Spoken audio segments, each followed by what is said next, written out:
Okay, bismillahirrahmanirrahim. Assalamualaikum warahmatullahi wabarakatuh.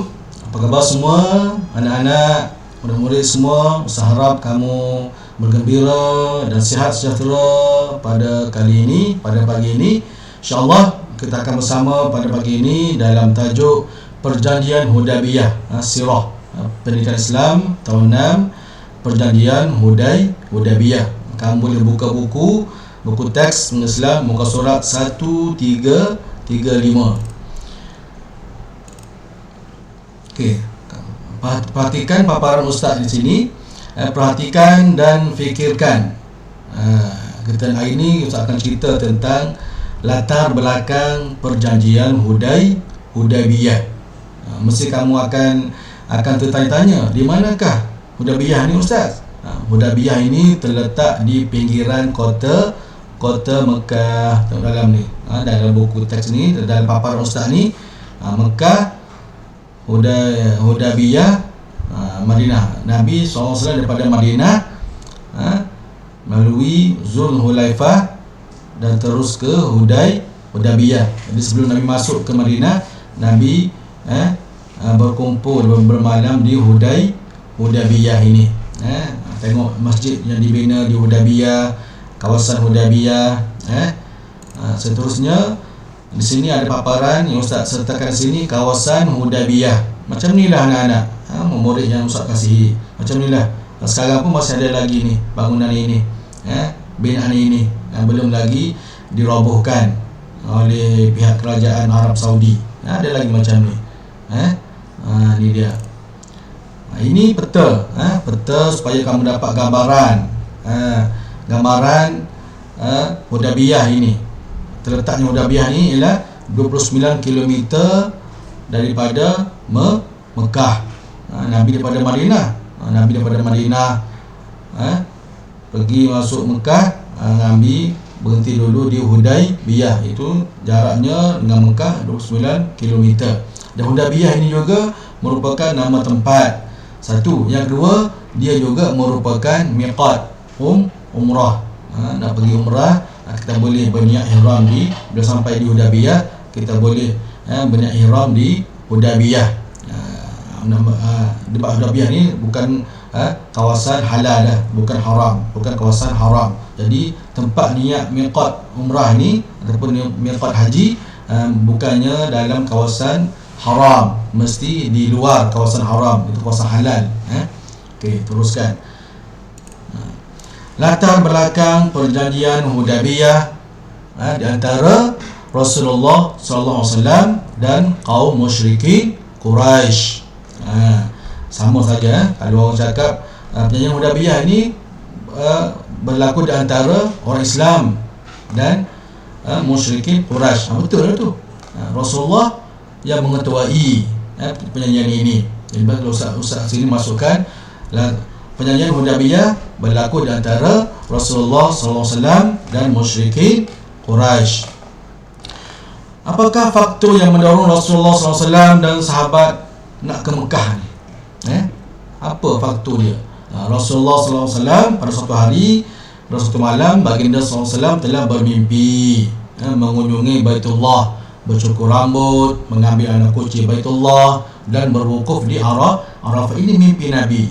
Mimpi para anbiya, mimpi para nabi merupakan wahyu daripada Allah Subhanahu wa taala. Bukan macam mimpi kita. Mimpi kita mungkin mimpi main-main, mainan tidur. Kita begitu. Tapi mimpi para nabi, para rasul, para anbiya merupakan wahyu daripada Allah Subhanahu wa taala. Kita sedia maklum bahwasanya Nabi SAW dan para sahabat dan orang Islam dulu mereka bertapak di Mekah. Oleh kerana di Mekah ni banyak ancaman, Nabi nak sebarkan dakwah Islam terhalang oleh tentangan yang hebat oleh kaum musyrikin Quraisy. Nabi SAW diwahyukan oleh Allah Subhanahu wa taala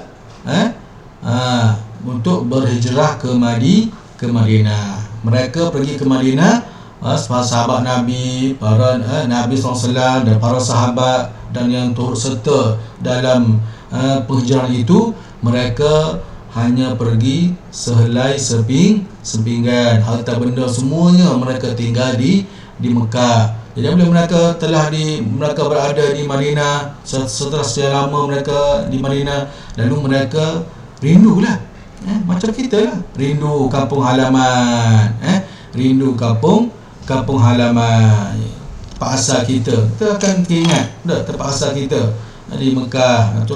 Mereka berada di Mekah, dibesarkan di Mekah, dilahirkan di Mekah para sahabat Nabi dah.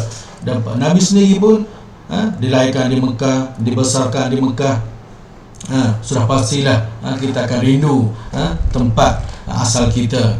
Sebab itulah Nabi bermimpi mengunjungi Baitullah, bercukur rambut dan mengambil anak kunci Baitullah dan berwukuf di Arafah. Yang keduanya, faktor yang mendorong Nabi dan para sahabat kembali ke Mekah, sebab Islam pada waktu itu sudah kuatlah sedikit, sudah kuat, di mana orang Islam dan para Nabi SAW kuat setelah umat Islam berjaya mengatasi musyrikin Quraisy dalam beberapa seri peperangan dan berjaya mengatasi ancaman Yahudi di Madinah. Okey. Yang ketiga, kekuatan iman dan umat Islam untuk mencari dan menghormati Baitullah. Rindu kampung halaman. Pasal rindu yang amat sangat terhadap keluarga, saudara dan tempat kelahiran mereka di Mekah. Setelah 6 tahun mereka meninggalkan kampung halaman itu di Mekah. Okay. Ini dalam buku teks, kamu boleh tengok ini, dan juga ada paparan latar belakang peristiwa perjanjian Hudaybiyah. Kamu boleh baca ni. Pada suatu hari Nabi Muhammad SAW telah bermimpi mengunjungi Masjidil Haram, bercukuran dan bergunting rambut bersama-sama dengan para sahabat. Baginda menceritakan mimpi tersebut kepada kaum muslimin. Lalu mereka membuat persiapan menunaikan umrah dan berangkat ke Mekah pada bulan Zulqa'dah tahun ke-6 Hijrah. Inilah tahun inilah berlakunya perjanjian Hudaybiyah, itu tahun ke-6 Hijrah. Soalan akan keluar ni, biasa mesti tanya ni, bilakah berlakunya perjanjian Hudaybiyah? Kan boleh jawab, perjanjian Hudaybiyah berlaku pada bulan Zulqa'dah tahun ke-6 Hijrah, di mana mereka pergi menuju ke Mekah. Mereka membawa bersamanya haiwan ternakan bersama-sama untuk disembelih di Baitullah.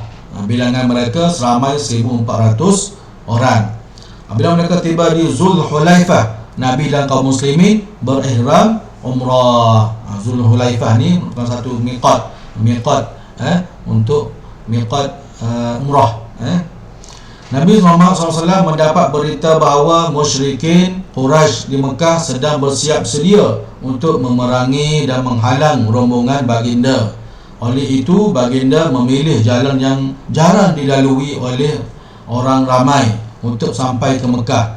Mereka terpaksa melalui jalan yang berliku-liku di celah-celah bukit. Oleh kerana Nabi dah tahu dan mendapat berita bahawasanya kaum musyrikin Mekah ni mereka bersedia untuk memerangi Nabi dan para sahabat dan rombongan Islam ke Mekah tu. Mereka bukannya nak menyambut dengan baik, mereka nak menyambut dengan peperangan. Mereka nak menyerang rombongan Nabi SAW. Bila begitu, Nabi ambil keputusan, Nabi nak elakkan peperangan ini. Bukannya takut, tapi tak maulah menumpahkan darah. Nabi strategi yang Nabi guna di sini pada peringkat awal ini ialah dengan melalui jalan ke Mekah itu jalan yang jarang dilalui, jalan yang sukar dilalui, dan juga jalan yang jarang dilalui oleh orang ramai. Jalan itu bercelah-celah bukit, panjat bukit, turun bukit, celah batu, susah. Nabi Muhammad SAW memerintahkan kaum muslimin agar berhenti di Saniyatul Mirar. Nabi perintahkan para sahabat dan rombongan itu agar berhenti di Saniyatul Mirar. Itu berhampiran dengan Hudaybiyah. Bila unta baginda yang bernama Al-Qaswa, ingat ini unta Nabi bernama Al-Qaswa, ini kenderaan tunggangan Nabi. Al-Qaswa, nama unta Nabi Al-Qaswa. Nabi berhenti di Thaniyatul Mirab, setelah baginda Nabi SAW menunggang unta itu berhenti di tempat yang bernama Thaniyatul Mirab. Unta Nabi bernama Al-Qaswa tidak mahu meneruskan perjalanan di sini. Baginda SAW dikunjungi Budai bin Warqa Al-Khuzai yang bertanyakan tujuan baginda ke Mekah. Baginda SAW menegaskan tujuan mereka semata-mata untuk menunaikan umrah. Kemudian musyrikin Quraisy menghantar lagi beberapa utusan lagi, antaranya ialah Urwah bin Mas'ud untuk berunding dengan Nabi. Urwah menyampaikan musyrikin Quraisy tujuan baginda ke Mekah untuk menunaikan umrah. Tengok takutnya musyrikin Quraisy dengan rombongan Nabi. Mereka menghantar Budai bin Warqa Al-Khuzai. Tujuan apa? Untuk bertanya pada Nabi, ni apa tujuan datang ke Mekah ni? Kan sudah berada di Madinah, nak datang di Mekah? Takutnya mereka. Okey. Ni kita dah baca dah persiapan mengucapkan umrah tu. Ni poin sisi penting. Kamu boleh baca di sini, boleh tengok sini. Dan Ustaz dah huraikan tadi. Tu dia. Bila tersebar, kemudian baginda memerintahkan kaum muslimin bertahallul dengan menyembelih haiwan ternakan mereka dan bercukur rambut. Oleh kerana tujuan Nabi nak ke Mekah, nak menunaikan umrah. Tapi sampai di Hudaybiyah, oleh kerana dihalang oleh kaum musyrikin Quraisy. Mereka takut dengan kedatangan Nabi SAW. Lalu mereka menghantarkan utusan untuk bertanyakan apakah tujuan dan juga untuk berunding dengan Nabi SAW. Baginda memutuskan Sayyidina Uthman bin Affan untuk berunding dengan musyrikin Quraisy, tetapi beliau telah ditahan. Lalu tersebar berita beliau dibunuh.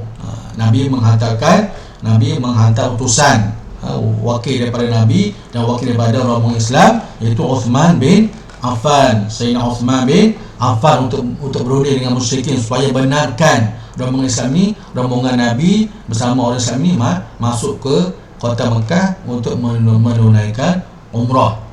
Nabi hantar Uthman bin Affan untuk berunding, tetapi kaum musyrikin Quraisy telah menahan Sayyidina Uthman, menahan dan memenjarakan Sayyidina Uthman. Lalu tersebarlah di mana mereka tunggu, mana Uthman ni, tak muncul-muncul ni. Satu hari tak muncul, 2 hari tidak muncul.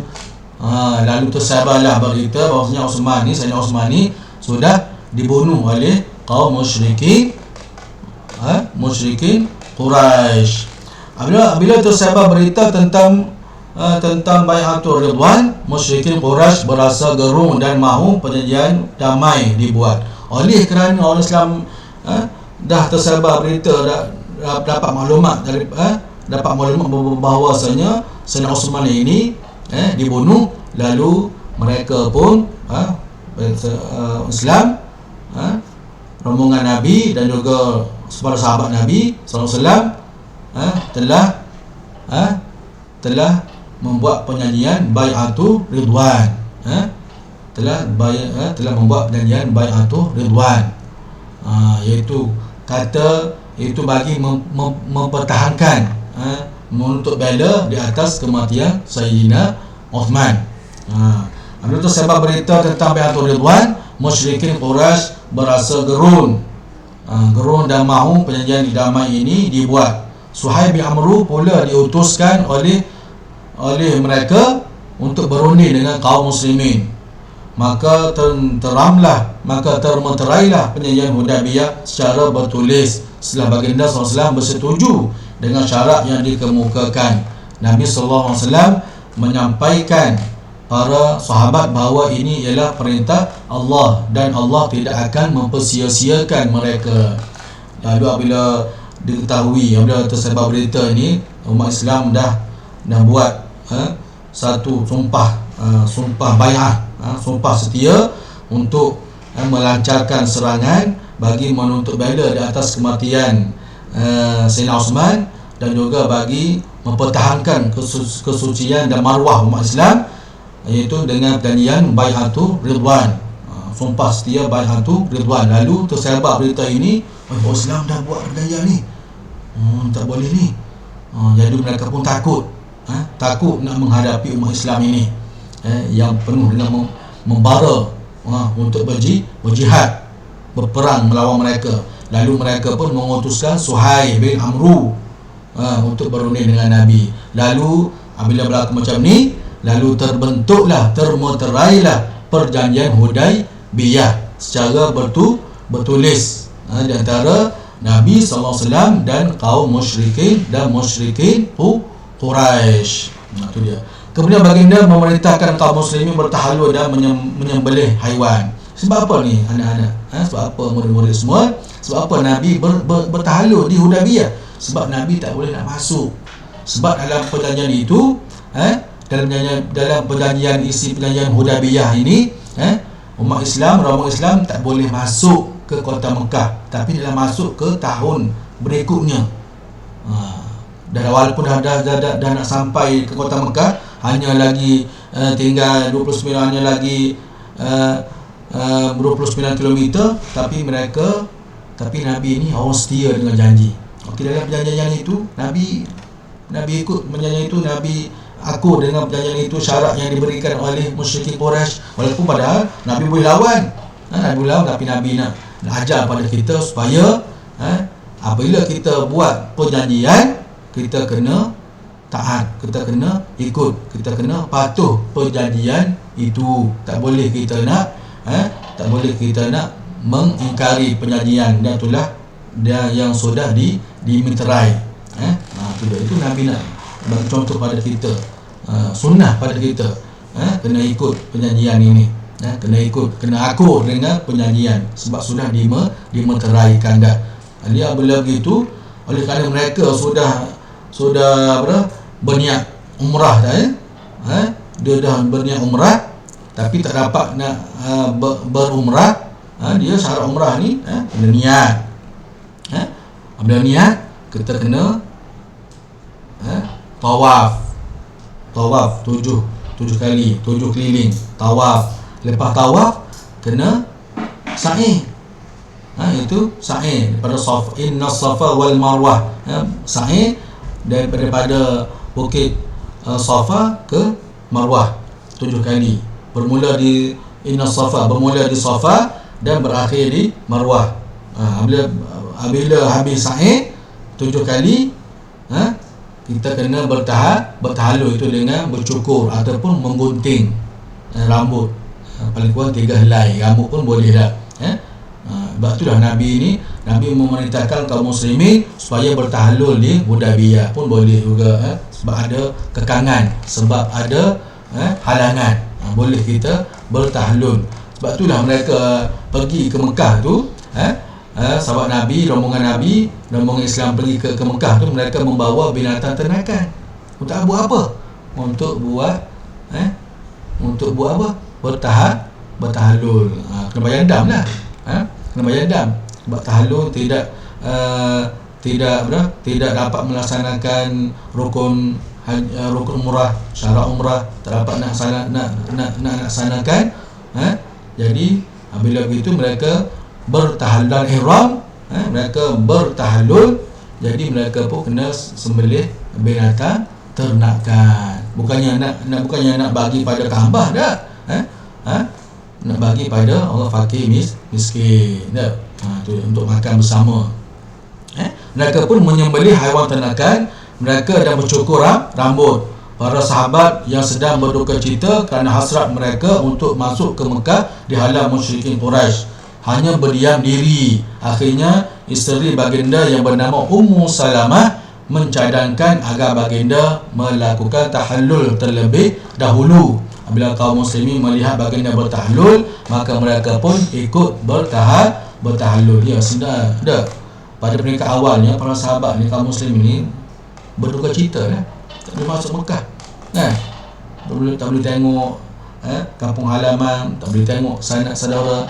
Tapi atas kebiasaan isteri Nabi yang bernama Ummu Salamah mencadangkan pada Rasulullah SAW supaya bertahlul, tunjuk contoh dulu, tunjuk dulu, panduan dulu, barulah para sahabat pun bertahlul bersama dengan Nabi SAW. Isi perjanjian Hudaybiyah dan kesannya. Isi perjanjian Hudaybiyah ini, yang pertama, gencatan senjata selama 10 tahun. Maknanya apa tu? Tak boleh berperang. Al-Muslimin, Nabi dan Nabi SAW dan Muslimin dan para sahabat tak boleh berperang dengan kaum musyrikin Quraisy. Tu takutnya mereka.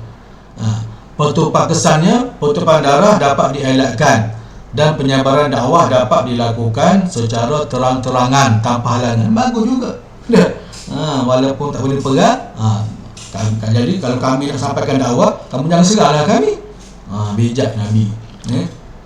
Sebab Nabi ni sifat Nabi sidik, amanah, tabligh, fatanah, cerdik, bijak. Isi dan Hudaybiyah yang kedua, orang Islam tidak dibenarkan menunaikan umrah pada tahun ini. Tak apa, kami bersabar. Kamu tak benarkan kami masuk pada tahun ini, tak apa, tahun depan kami boleh masuk lah. Alhamdulillah. Keazaman kaum muslimin semakin kukuh untuk kembali ke Mekah menunaikan umrah. Tak apalah, tahun depan tak apalah, kami masuk dengan keadaan selamat, dalam keadaan aman. Tu dia. Kedua-dua pihak bebas membuat perjanjian dengan pihak yang lain. Walaupun gencatan senjata dilakukan 10 tahun, tapi kedua pihak, orang Islam ke musyrikin Quraisy ke, boleh buat perjanjian dengan mana pihak. Nak cari pihak bersekutu ke apa ke, tak boleh. Tak ada masalah. Nabi mengambil peluang menjalinkan hubungan dengan negara dan kabilah Arab yang lain. Nabi pun luaskanlah, luaskan dakwah Nabi. Tak janjian dengan pergi negara sana, pergi atas sana, atas dakwah. Orang Quraisy Mekah yang datang kepada pihak Nabi tanpa penerangan walinya, walaupun telah memeluk Islam, telah dipulangkan semula kepada kaumnya. Tu dia. Ini perjanjian dia. Nampaknya tak? Sesiapa daripada pihak Nabi Muhammad SAW yang datang kepada pihak Quraisy Mekah tidak akan dipulangkan. Nampaknya tak ada. Kaum Quraisy datang kepada Nabi, Nabi kena pulangkan. Pihak orang muslimin, pihak Nabi datang ke pihak Quraisy, tak perlu pulangkan. Nampak tak adil? Tapi hikmahnya besar, ada semua. Itu peluang menyebarkan Islam melalui muamalah antara orang Islam dengan bukan Islam di Mekah. Semakin ramai penduduk Mekah memeluk Islam. Ya, kaum musyrikin Quraisy yang pergi pada Nabi dah hajar dah mereka tu tentang Islam itu gini, kena pulangkan balik. Tak apa, balik tu mereka membawa dakwah dan kebaikan Islam pada sanak saudara mereka pula. Maka Islam tu tersebar luas, tersebar luas lagi. Tu dia. Tiba dan hikmah peristiwa perjanjian Hudaybiyah. Sebagai seorang pemimpin, bijak merancang dan mengatur strategi, mengatasi masalah dengan tenang dan rasional, bijak membuat sesuatu keputusan. Sebagai seorang Muslim, mentaati perintah Allah dan Rasul, bersungguh-sungguh melakukan sesuatu, menepati janji, bagi seorang pemimpin, kena bijak merancang. Keluarga kita, siapa pemimpin keluarga kita? Ayah, ibu kita, mak kita, ayah kita. Mereka bijak merancangkan keluarga, bagaimana nak membina keluarga yang bahagia. Mereka bijak. Sebagai seorang Muslim, kita sebagai seorang anak kena taat pada perintah mak ayah kita, suruhan mak ayah kita, perintah Allah kena taat. Tepati janji dengan mak ayah kita. Ayah, mak, saya berjanji nak belajar bersungguh-sungguh. Kena janji, tepati janji lah anak-anak. Seperti janji. Jangan mencemarkan janji yang kita sudah tepati. Buat janji dengan mak ayah kita. Sebagai seorang yang dipimpin, taat pada pemimpin selagi tidak melanggar syariat. Kita taat pada mak ayah kita selagi mak ayah kita tidak menyuruh kita berbuat maksiat. Kena taat. Berganding bahu dan menyokong pemimpin. Kita kena bekerjasama, bersatu padu keluarga kita ni. Ini dalam konteks keluarga lah. Kena bersatu padu. Tak boleh nak memisah-misah, nak bercerai-berai hubungan ke keluarga kita.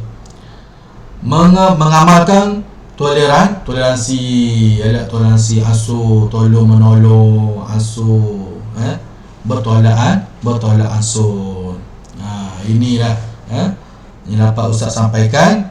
Perjanjian Hudaybiyah ini banyak mengundang banyak hikmah. Antaranya ialah membuktikan Islam agama yang cintakan kedamaian. Dakwah Islam semakin berkembang dan tidak dan titik permulaan kepada pembukaan kota Mekah. Dan Perjanjian Hudaybiyah ini juga membawa titik permulaan pembukaan kota Mekah. Itulah yang kita belajar pada kali ini, iaitu latar belakang Perjanjian Hudaybiyah dan isi Perjanjian Hudaybiyah. Saya harap kamu dapat faham dan kamu boleh baca dan boleh dengar rakaman Ustaz ini secara berulang kali sehinggalah kamu faham apa yang kamu perlu faham dalam pembelajaran kita pada kali ini dalam tajuk Perjanjian Hudaybiyah ni. Kamu kena faham situasi latar belakang Perjanjian Hudaybiyah. Sebelum berlaku Perjanjian Hudaybiyah tu sebab apa ni tercetusnya Perjanjian Hudaybiyah, masalah dia, latar belakang dia. Di mana perjanjian ini dimeteraikan, iaitu di Hudaybiyah. Sebab apa nama perjanjian ini dinamakan Hudaybiyah? Sebab apa? Sebab sempena nama tempat perjanjian ini dimeteraikan, iaitu di Hudaybiyah. Yang kedua, kamu nak fahamkan isi perjanjian Hudaybiyah. Isi perjanjian Hudaybiyah. Betul, kamu nak fahamkan juga ialah iktibar dan hikmah peristiwa perjanjian Hudaybiyah. Itu ada tiga faktor besar: sebagai seorang pemimpin, sebagai seorang muslim, dan sebagai seorang yang dipimpin. Allah alam. Saya tak dulu untuk kali ini dan tajuk ini. InsyaAllah Ustaz sediakan soalan untuk kamu jawab sebagai latihan soalan, latihan pengukuhan dalam tajuk ini, dan juga kehadiran kamu sebagai bukti kehadiran kamu ini belajar pada hari ini. Akan menjawab soalan ini dalam Google Form yang Ustaz sediakan. Saya tak dulu. Wabillahi taufiq wal hidayah. Wassalamualaikum warahmatullahi wabarakatuh. Selamat belajar.